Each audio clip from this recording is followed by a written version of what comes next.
Good morning everyone, welcome to my channel and it's me again, ang inyong Chismosong Kaalda Vlogger.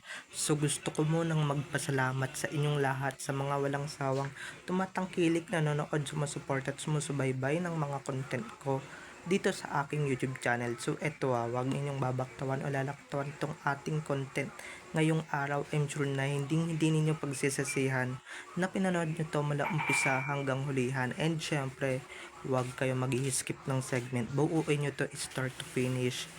Kaya ito na, dumako na tayo sa ating main topic for today's video. Parang may napansin ulit ako dito kay Alden nung lumampa. Ba't parang maga yung labi? May kiss mark sa leeg, sa dibdib. So, alam niyo na kung sino yung may gawa niyan. Baka naman kasi nandoon siya sa backstage eh. So, eto na guys, watch this. Mamaya ipapaliwanag ko sa inyo ng buong buo. So, eto na guys, watch this. At kung nakita nyo na nga yung recaps, once again si TTO sa mga admins. So, eto na, dumako na tayo sa ating main topic for today's video. Agad-agad. Like what I said earlier. Eto bukod sa singsing, bukod sa mga pasingsing, pendant niya sa kwentas na nakasukbit sa kanyang dibdib, parang may napansin din ako dito guys. Ba't parang namamaga yung labi ni Tisoy? Ba't parang may kiss mark si Alden sa dibdib or sa leeg niya? Diba? Don't tell me guys, don't tell me may ginawa to backstage na bago siya sumalang. Diba? So, kung ano man yung ginawa niya, sa kanya na lang yun. Pero halatang halata naman guys, halatang halata naman na nakipagdigmaan muna siya bago siya rumampa ng bonggang bongga. Siyempre sa misis niyang si Maine, diba? Wala nang iba pa. So, baka mamaya mag-assume na naman yung iba dito, 'di ba? Mag-assume na naman na papakalat na naman nila na 'di ba? Kung napansin niyo 'yan sa bench and body of work na 'di ba? Ako talaga mapag-observe na parang but oo nga no, parang may kiss mark si Alden sa leeg niya or may kiss talaga si Alden sa dibdib, sa ano niya, maski sa dibdib niya, even sa dibdib niya. And guys, 'di ba? Magang-maga talaga yung bibig niya, parang nakipagsuntukan siya or whatever, or baka nasagad na naman dun sa kissing dun sa backstage. 'Di ba?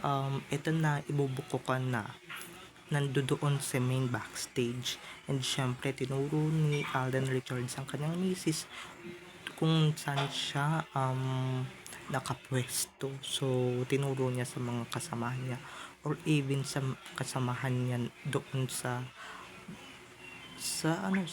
bench, ba? Nasa sa inyo na lang yan kung maniniwala kayo. Di kung hindi, 'di ba?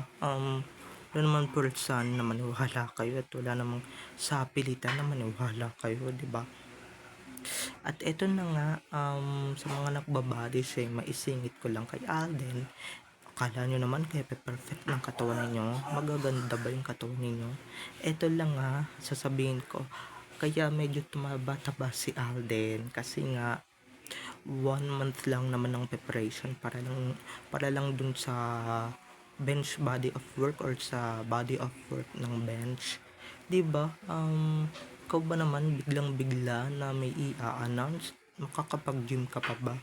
Akala mo naman yung mga netizens kaya perfect at kaya gaganda ng hubog ng katawan nila, 'di ba? Okay na lang din yun na medyo mataba-taba ako, may 'di ba, may mga nagsasabi pang hirap huminga or hindi dapat humihinga ng bonggang-bongga kasi nga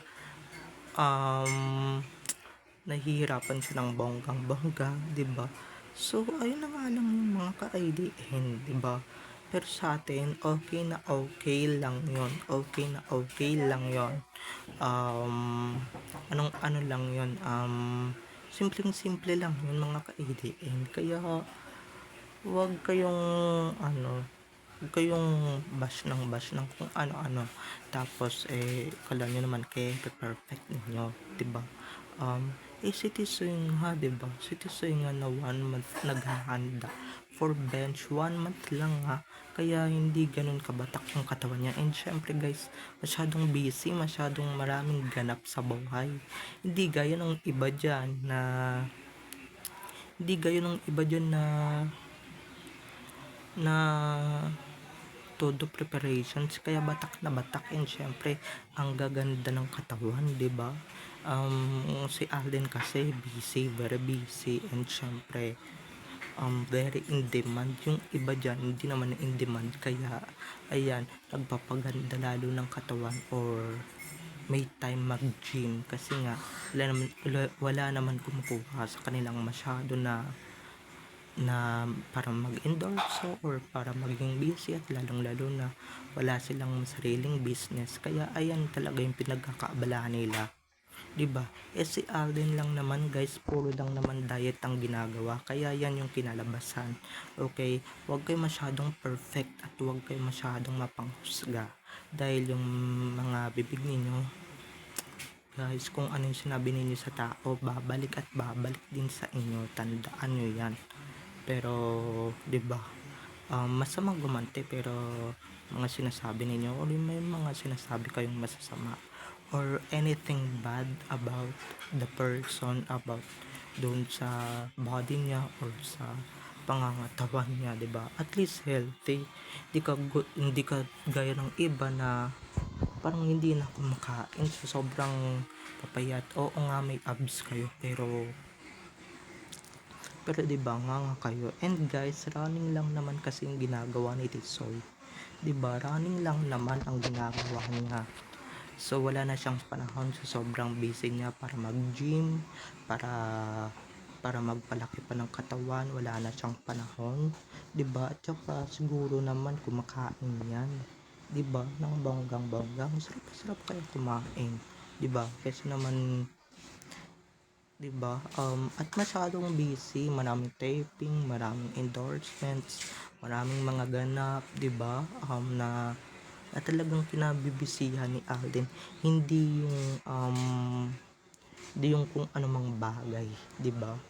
Kaya kung ako sa inyo, bago kayo magdadadada o magkukukuda, talagang siguraduhin nyo na muna na maganda at sexy yung mga katawan ninyo. Yung iba kasi dito, 'di ba, nakita lang na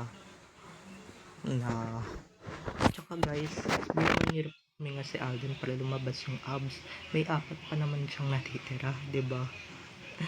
Kayo, na-achieve niyo ba yung mga na-achieve ni Alden? Kaya kung ako sa inyo, 'di ba, bago kayo manghusga or bago kayo magsalita ng kung ano-ano sa tao, siguraduhin nyo na muna guys na magandang katawan ninyo. And syempre na-achieve ninyo yung status ni Alden Richards, 'di ba? At na-achieve ninyo at ma-achieve ninyo ng bonggang-bongga. Ayun, iba nga dyan, 'di ba? Pabigatin, palamunin, 'di ba, kung makapagsalita akala mo kung sino, at akala mo kung lilinis, 'di ba? At least si Alden malinis yung katawan. Yung iba dyan punong-puno ng libag, 'di ba, matabang mataba or malaking tiyan, 'di ba? Kala mo naman kaya perfect ako guys, nang gagalaiti talaga ako sa mga ganyang tao, and syempre sa mga ganyang nagsasalita ng tao. Pero eto na nga, bumalik tayo ulit sa ating main topic for today's video. Agad-agad mukha ngang may digmaan na naganap backstage bago rumampas si Alden, 'di ba? Punong-puno talaga ng mga kiss mark, and syempre maga ang nguso niya. So ano yan, kinagat ng babuyog yung nguso niya, 'di ba? At sino kaya yung babuyog na yun at sobra namang pinamaga yung bibig ni Alden Richards, at sobrang halata guys, sobrang halata na talagang namamaga talaga ang bibig ni Alden Richards, 'di ba? Kasi guys, kung lipstick lang yung na brown or lip shiner na brown. Hindi naman ganyan yung kahalata, diba?